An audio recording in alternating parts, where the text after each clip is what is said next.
भारत ने क्या किया? भारत ने अपने स्तर पर जो भी कार्य करने थे, जो अमेरिकी वर्चस्व को जियोपॉलिटिक्स में मात देते थे, वो सारे कार्य किए। जैसे बाइडेन ने रशिया यूक्रेन कॉन्फ्लिक्ट में दुनिया पर प्रभाव डाला कि रूस के ऊपर प्रतिबंध लगाए जाएंगे, लेकिन भारत ने उसी समय जाकर पुतिन का हाथ थाम लिया। हमने इनसे डिस्काउंटेड रेट पर इतना तेल खरीदा कि हमारे साहस को देखकर रूस से चीन ने भी बहुत सारा तेल खरीद लिया। परिणाम यह निकला कि अमेरिकी प्रतिबंधों का रूस पर कोई फर्क नहीं पड़ा। 850 से ज्यादा दिन हो चुके और रूस अभी तक यूक्रेन से लड़ रहा है, क्योंकि भारत तेल खरीद करके खूब वेपन और पैसा भेज रहा है। इतना ही नहीं, भारत के साथ साथ चीन ने भी खूब सारा तेल खरीदा और दोनों देशों ने तेल के बदले अपने वेपन दिए। हाल ही में यह रिपोर्ट बाहर निकलकर आई कि इंडिया ने तेल के बदले $4 बिलियन के वेपन रूस को पहुंचाए हैं। हाल ही में विदेश मंत्री ने बयान दिया है कि हमारे यहां पर ज्ञान वो लोग देते हैं, वो देश हमारे देश पर बयान देते हैं जिनके चुनावों के निर्णय कोर्ट में किए जाते हैं। मेरे प्यारे साथियों, जयशंकर साहब का यह बयान बहुत वायरल हो रहा है, जिसमें वो ये कह रहे हैं, ये बयान है जिसमें वो ये कह रहे हैं कि आज हमारे देश के अंदर लोगों को चुनाव होते हुए देखकर डाइजेशन बिगड़ रहा है। दुनिया के बहुत से देश हैं जो अपनी तरफ से, इवन बहुत सारे न्यूज मीडिया, बहुत सारे ऐसे राजनेता, दुनिया के बहुत सारे पावरफुल नेशंस भारत के चुनावों को प्रभावित करने के लिए, इतना ही नहीं, कौन सी पार्टी को फंड करना है, कौन सी पार्टी को प्रमोट करना है, इसको खुलेआम प्रमोट करते हैं। भारत के चुनावों को प्रभावित करने में उनके तमाम प्रयास हमें समझ में आते हैं और आना लाजमी भी है, क्योंकि 300 साल से जिन्होंने हम पर शासन किया हो, वो हमें इंडिपेंडेंट होता हुआ और आगे बढ़ता हुआ कैसे देख सकते हैं, उन्हें रास कैसे आ सकता है। और जब वो इस तरह की हरकत करते हैं तो वो हमें समझ में आती हैं। विदेश मंत्री का यह बोलना कि हमें समझ में आता है कि आप हमारे चुनावों को कैसे प्रभावित कर रहे हैं, यह अपने आप में एक स्ट्रेट मैसेज है।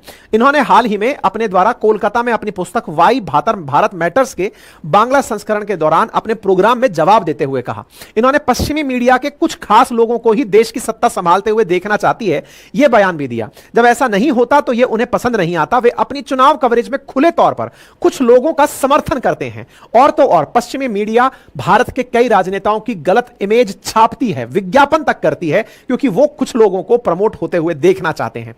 यानी इनका सीधा सीधा बयान बीबीसी के ऊपर, कनाडा के ऊपर, न्यूयॉर्क टाइम्स के ऊपर, वाशिंगटन पोस्ट के ऊपर, सब पर था। यहां तक कि इन्होंने इस बात पर भी जवाब दिया कि क्या हम डॉलर के विकल्प के बारे में विचार कर रहे हैं। इन्होंने साफ कहा कि देखिए, एक दौर था जब डॉलर चल रहा था, लेकिन अब दुनिया के देश डी डॉलराइजेशन की तरफ जा रहे हैं। डी डॉलराइजेशन का मतलब है दुनिया के देश इस विषय पर चर्चा कर रहे हैं कि हम डॉलर का सब्स्टिट्यूट क्या बनाएं। और यह आपको भी पता होगा, हाल ही में ब्रिक्स नेशंस ने यह चर्चा की है। आपको जानकर आश्चर्य होगा कि भारत सबसे ज्यादा ट्रेड चीन के साथ कर रहा है। चीन, भारत और रूस बड़े ट्रेडिंग पार्टनर्स बन के निकले हैं, जो कि ब्रिक्स के 3 बड़े मूलभूत सदस्य हैं। यदि ये ब्रिक्स करेंसी बनाने में कामयाब हुए तो आप विचार कीजिए कि दुनिया में डॉलर को कितनी बड़ी चुनौती मिलेगी। जयशंकर साहब ने यहां पर एक बयान देते हुए कहा कि अफ्रीकी देशों के साथ जब हम जाते हैं तो वो कहते हैं कि हमारे पास डॉलर का संकट है, हम चाहते हैं कि आपके साथ आपकी करेंसी में व्यापार करें। इन्होंने कहा अगले 5 सालों में दुनिया के देश इंडिविजुअल करेंसीज में व्यापार करने लगेंगे। और दोस्तों, जिस दिन दुनिया के देश डॉलर को व्यापार से बाहर कर देंगे, उस दिन अमेरिकी प्रभुत्व स्वतः ही समाप्त हो जाएगा। यानी ये वो सारे कारक हैं जिनको लेकर के अब चर्चा शुरू होने लगी है कि भारत और दुनिया के तमाम देश अमेरिका को कैसे किनारे लगाते जा रहे हैं। और इसको किनारे लगाते हुए अंत में रूस ने भी वो सब कर दिखाया कि वो अफ्रीका के अंदर जहां अमेरिकी बेस था, वहां पर अपने सैनिक घुसा दिया। इस पर भी हमने आपको 11 दिन पहले ही एक सेशन करके बताया था। अमेरिका में वो बात नहीं जिसके चलते अमेरिका दुनिया के पूरे की पूरे फ्लो को अपने हिसाब से एडजस्ट करता था। एक सबसे जरूरी बात, और वो ये कि एक छोटा सा कार्य जो हम अक्सर आपसे रिक्वेस्ट करते हैं, वो है चैनल को सब्सक्राइब करने का। मेरे प्यारे साथियों, जहां आप मुझे सुन रहे हैं उसके नीचे एक सब्सक्राइब का बटन दिया हुआ है, जिसे दबाने में कोई खर्च नहीं आता। आपका समय लगता है 2 सेकंड का, लेकिन आपकी ये 2 सेकंड की कीमत हमारे लिए हौसला बनती है। अगर आप इस छोटे से काम को करते हुए आगे बढ़ें तो ये हमारे लिए बहुत ही सकारात्मक रहेगा, हमारे हौसले को बढ़ाएगा, हम आप तक और अच्छा काम लेकर पहुंचेंगे, ये और सुनिश्चित करेगा। आइए आगे बढ़ते हैं कि अमेरिका कुछ और नहीं अपितु वेस्टर्न वर्ल्ड यानी कि यूरोपियंस ही हैं। तो वो यहीं से तथ्य जो है वो डिराइव होता है कि वो किस प्रकार से यहां से वहां तक के सफर पर गए थे। यानी कि यहां से यहां तक का जो सफर है, इसके लिए यूरोपियंस इटली से निकले, फ्रांस से निकले, यूके से निकले और यहां जाकर के बस गए थे।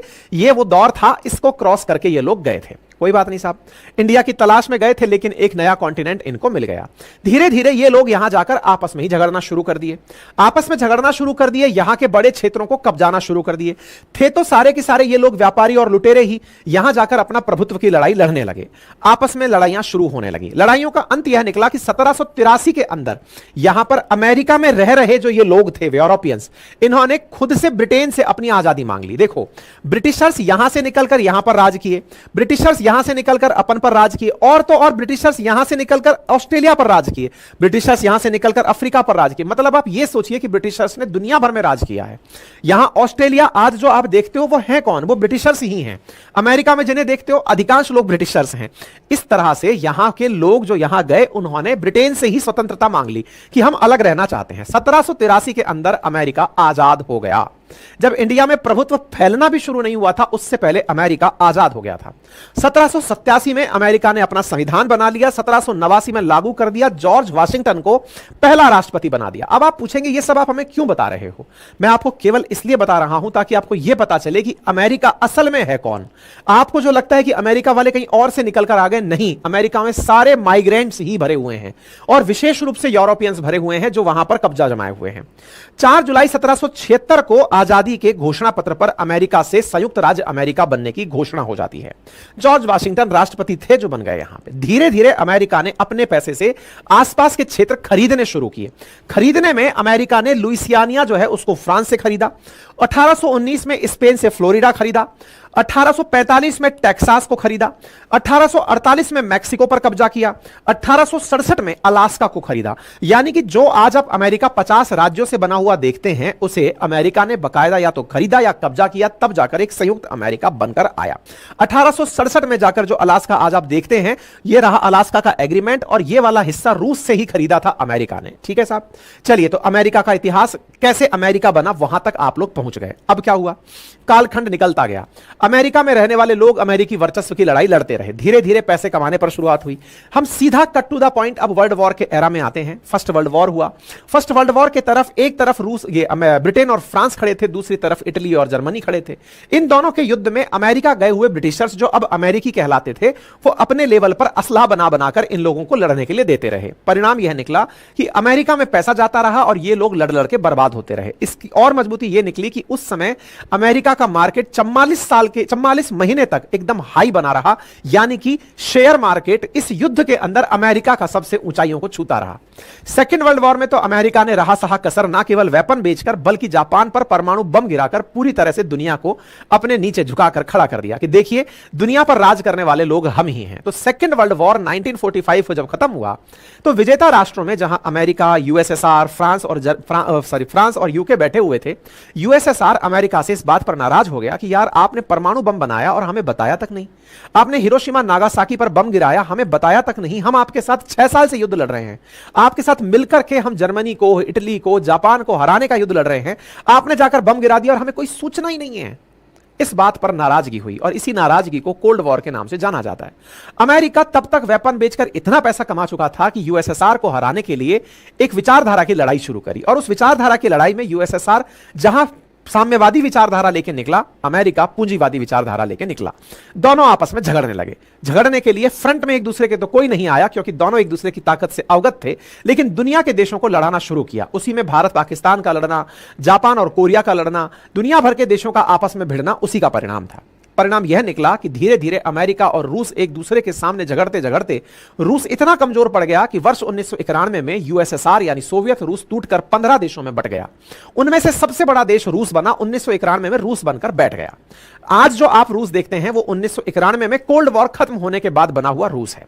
रूस बच तो गया और उस दिन उसने अपनी परंपराओं में, परिपाटियों में परिवर्तन किया कि यार हम लोग बहुत देर तक कम्युनिस्ट नहीं रह सकते, हम गरीबों की बात कर जरूर सकते हैं लेकिन गरीबों को अधिकार के रूप में सत्ता चलाने नहीं दे सकते। पूंजीवादियों को स्थान देना पड़ेगा, प्राइवेट कंपनियों को स्थान देना पड़ेगा, उन्हें प्रोग्रेस करनी देनी पड़ेगी, जो टैलेंटेड हैं उन्हें उनका स्थान देना पड़ेगा। और यही करते हुए रूस ने विचारधारा में परिवर्तन किया।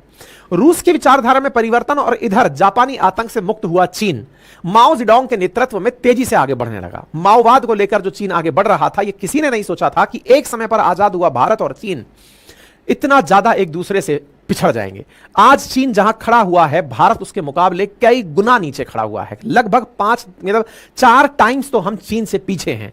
चीन ने अपनी नीतियों में जिस दृढ़ता से अपने आप की पालना की, वो आज दुनिया के सामने, अमेरिका के आंखों के सामने किरकिरी बनकर खड़ा हुआ है। साथियों, रूस, चीन और इंडिया जिस तरह से कोल्ड वॉर के बाद बढ़ने लगे, धीरे धीरे अमेरिका के वर्चस्व को चुनौती का रूप स्वीकार करने के लिए मजबूत करने लगे। इसी बीच में अमेरिका ने एक काम और किया। ना केवल इस तरीके से, बल्कि अमेरिका ने दुनिया पर प्रभुत्व को कायम करने के लिए डॉलर की कहानी भी रची। अब यह डॉलर की कहानी क्या थी? असल में अमेरिका जब दुनिया को कर्जा दे रहा था सेकेंड वर्ल्ड वॉर के समय, सेकेंड वर्ल्ड वॉर खत्म होने के बाद उसने 2 बैंक बनाई। एक का नाम रखा वर्ल्ड बैंक और एक का नाम रखा IMF, और कहा कि दुनिया के देशों को जितना पैसा चाहिए इन बैंकों से ले लो, धन डॉलर में मिलेगा। डॉलर एक करेंसी है, लेकिन इतनी ही करेंसी के रूप में हमने गोल्ड अपने रिजर्व में रखा हुआ है। आपको जानकर आश्चर्य होगा, अमेरिका ने जितना डॉलर मार्केट में निकाला, लोगों से यह कह के निकाला कि ये जो कागज का टुकड़ा डॉलर है ना, इसका मतलब है कि इतना ही गोल्ड हमारे पास रखा हुआ है। यानी कि gold is equals to dollar है। जब मर्जी पड़े डॉलर देना और गोल्ड ले जाना। सोचकर देखो कि अगर कोई आपको यह विश्वास दिला दे कि जितना डॉलर उतना गोल्ड है, तो सोचिए अमेरिका के पास कितना गोल्ड होगा। गोल्ड के स्थान पर एक कागज में व्यापार तो हो रहा था, लेकिन अमेरिका ने दुनिया को कह दिया था कि मेरे पास इतना गोल्ड है। और इस गोल्ड के लिए 1944 में बकायदा ब्रेटन वुड घोषणा पत्र में यह जानकारी दे दी।